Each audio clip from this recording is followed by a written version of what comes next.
We have been talking about speed for a long, long time. Speed has always been important.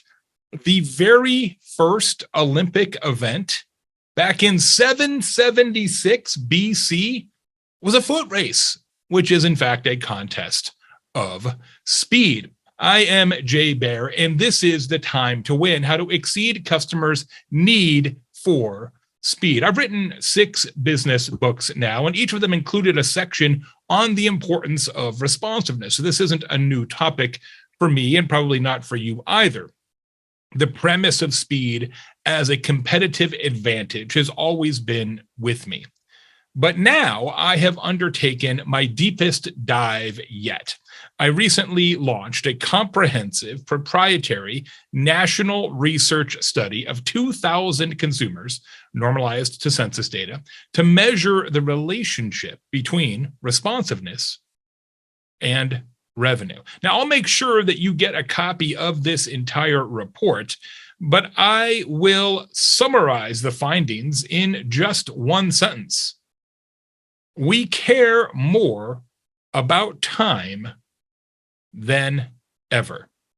The pandemic forced us to treasure our time. It reminded us that nothing is guaranteed and that time is the only thing on this planet, truly the only thing on this planet that we all share equally.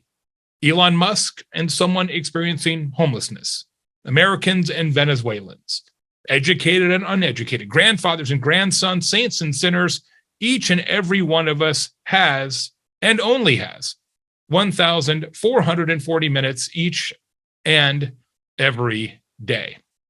It doesn't matter who you are or what you are or where you are. You can't have more than 1,440, and you can't make more either. The pandemic made us remember this truth.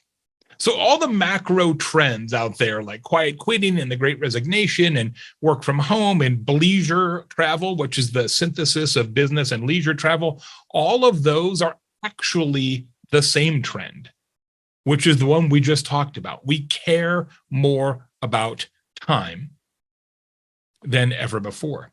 So today, when a business takes longer to respond to a customer than the customer thinks is necessary or prudent, what it feels like is that business is stealing time from you. And conversely, when a business is more responsive than the customer expects or anticipate, it feels like the customer has been given a gift, the gift of time. Speed has always been an important part of the customer experience, but this research suggests that speed is now the most important part of the customer experience.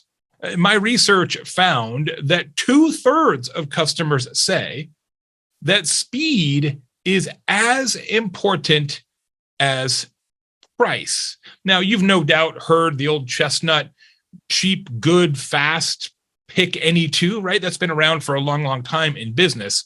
But I would tell you that what the data show is that fast is no longer optional. You must be fast.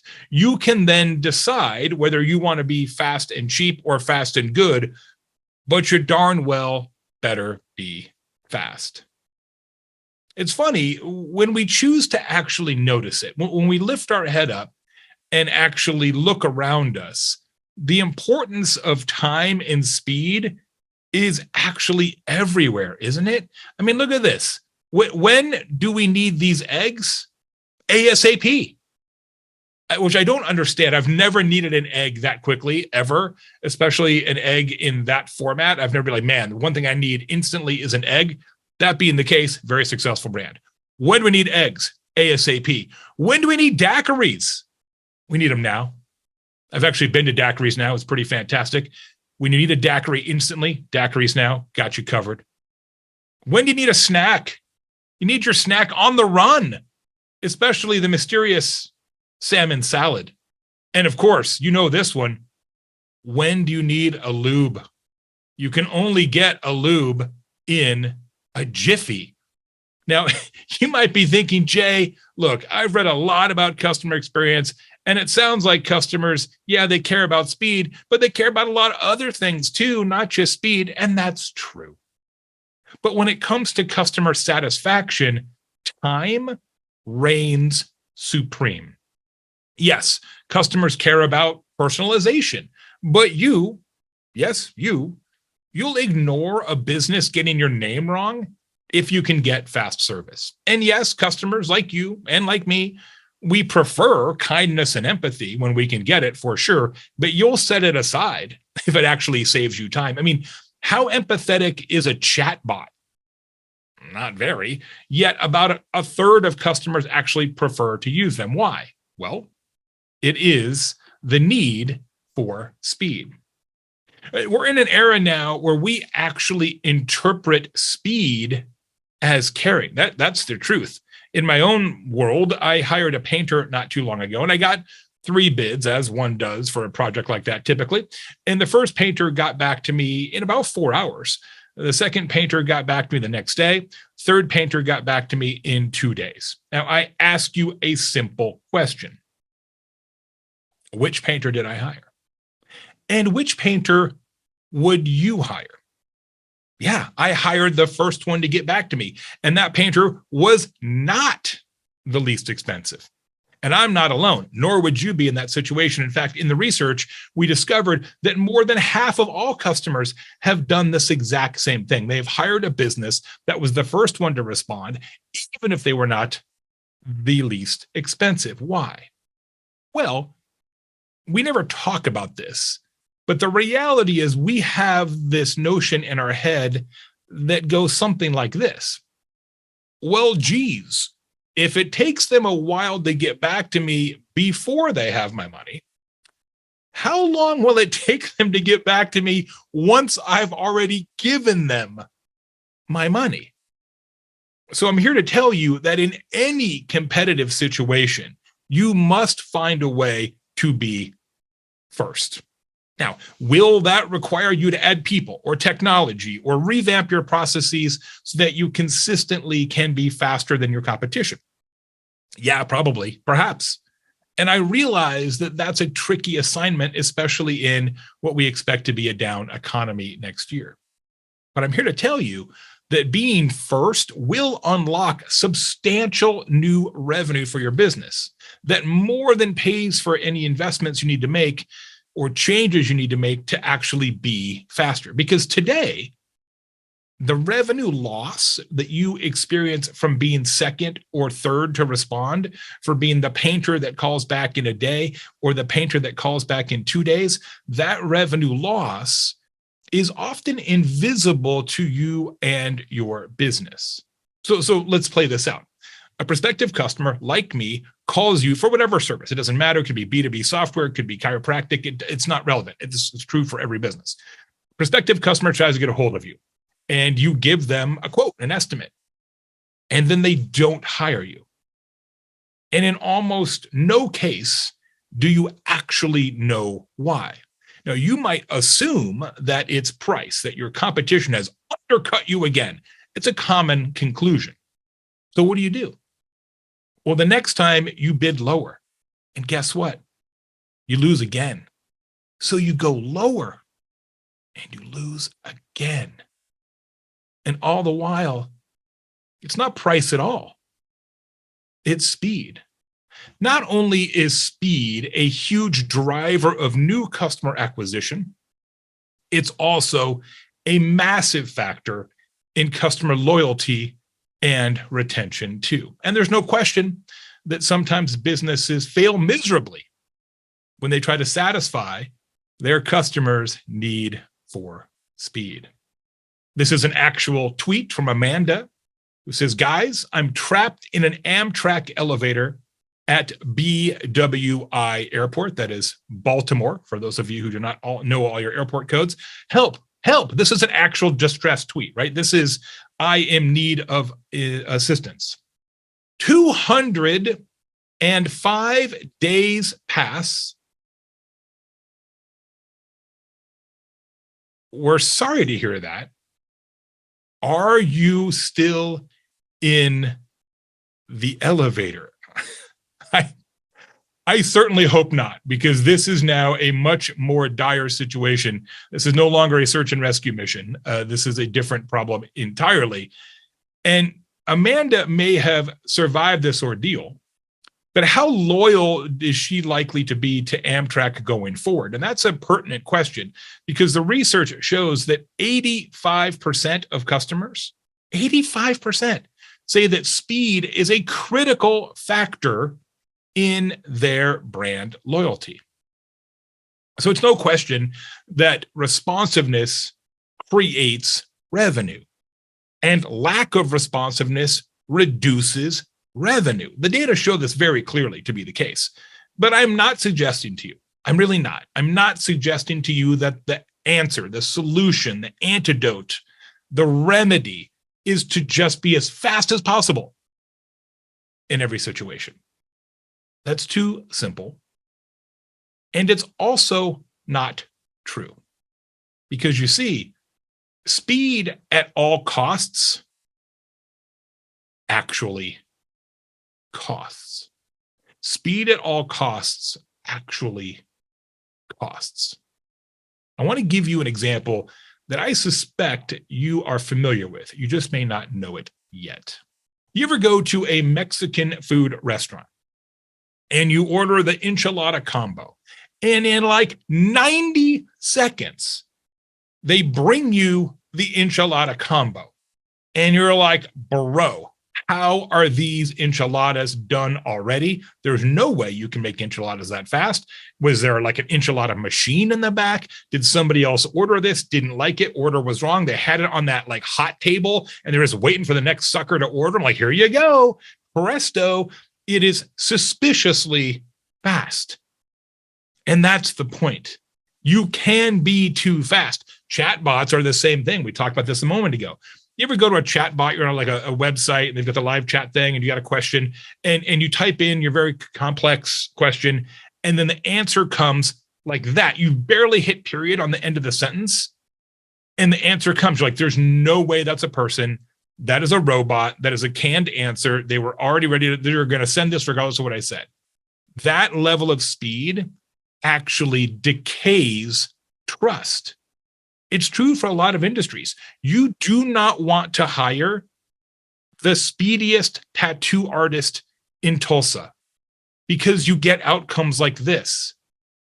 It is my life. That's a punctuation problem in a tattoo. You can get this one, regret knowing, which is a problem. You can get this. This is not a good version of the Nike Just Do It logo in a full back piece. I'm not a professional tattoo artist, but I can tell you that can be done better by a tattoo artist that takes their time, in my estimation. The reality is that too much speed erodes trust. So being incredibly fast isn't always ideal. What I really want you to understand is that there is a perfect amount of time in every customer interaction, a perfect amount of elapsed time for every customer interaction. It's like the Goldilocks zone of responsiveness. And we call it the right now. The right now is the perfect amount of elapsed time. Now, all customer interactions, every customer interaction you might conceivably have, can be mapped on a continuum of confidence based on expectations, responsiveness, and trust. The continuum of confidence. So if you're trying to get a hold of a business, you want to give them money, you've already given them money, you have a problem, for whatever situation occurs, you have to get a hold of a business. If that takes a lot longer than you expected, so their response is much slower than you expect, you are likely to be angry. Yes? Of course. If it is slower than you expect, not much slower, but annoyingly slow, you are likely to, at that point, be unhappy.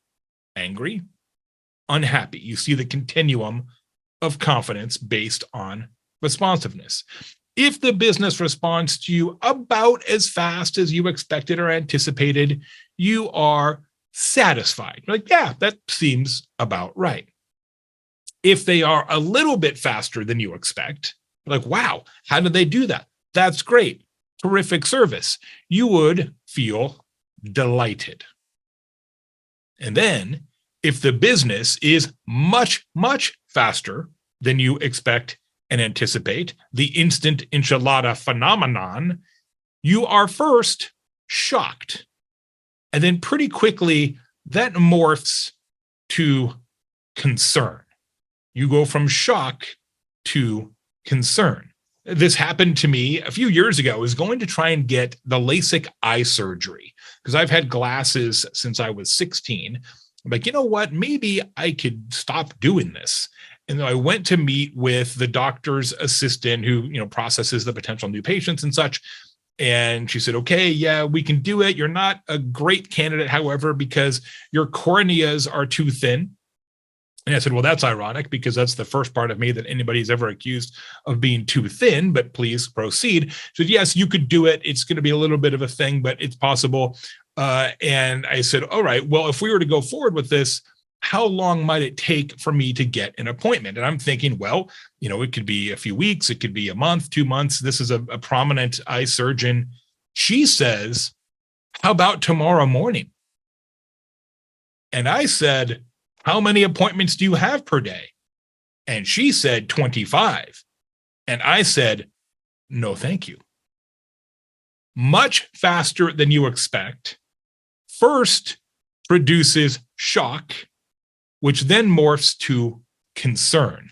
So again, you want to focus on the right now. The right now maximizes trust while also optimizing the customer experience.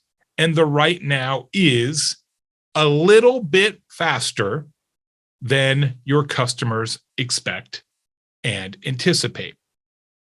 In this relatively new house we're in now, there is a pond out here. It's not, that's even the right word. It's like, it's kind of weird. It's a pond, but also a fountain. So I don't know, is that a fountain, a fond? I don't even know what it is. It's like it's a pond fountain.